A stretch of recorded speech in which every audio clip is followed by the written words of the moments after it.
but are you really learning how to drive? I think new drivers rely on their parents. And if you're an older parent, you're going to do older things. I'm going to drive you around the block a couple times and let you go. Your son or daughter doesn't know how to drive. Or your mom may say, I need you to go to your grandmother's.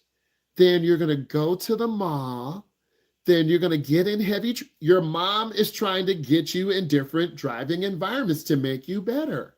Okay? But your mom and dad are 20 years older, 30 years older. They're going to do things maybe in the old way. It doesn't mean it's right. It doesn't mean it's wrong. It's just an old way. I think over time, AI will learn how you drive. Next, in what ways might new drivers over rely on AI technology and smart cars? Okay? Over rely. So, a lot of beginning drivers say, hey, can you put on the cruise control when you're on the expressway? 90 times out of percent, I say no. Why? Because you have to learn how to have speed control. If the speed limit is 70, and then all of a sudden, Ethan, how does AI assist older drivers with diminishing reflexes or visual issues? I'm not going to apologize. Old people are going to be around a long time. In our location in the Midwest, by 2030, the median age is going to be 40 years old. You're going to see a lot of old people driving. You're going to be like, look at that old guy. Look at that old lady. Yep.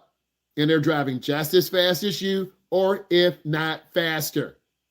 So I think the driving technology, and I need you to put in, how would it help older people who have poor reflexes, who have poor vision? It could make them really dangerous. It can make them a better driver, give them overconfidence, underconfidence. It could do a lot of different things. I need you, Aiden, to put in what you think. This is how we make the community better. Because you will be faced with these issues because you're 14. 10 years, you're going to be 24. You're 16. 10 years, you're going to be 28. You're 17. 10 years, you're going to be 27. And most places around the country, particularly the Midwest, and this is where we are, we're going to have more charging stations. And again, I'm not talking about Teslas. We love you, Elon.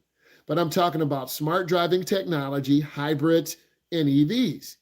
So you have to deal with this. And if you're smart, you're looking at the future. If an electric vehicle will save you money, and they're about 25 or 30,000, and 4 or 5 years ago they were 50, you're like, I'm gonna go ahead and install a plug in my house. My dad is an electrician, my uncle's an electrician. I'm gonna charge my car, I'm gonna get 250 miles range. From college home, it's about, from college to work, it's about 75 miles. That's a smart thing to do because you're gonna have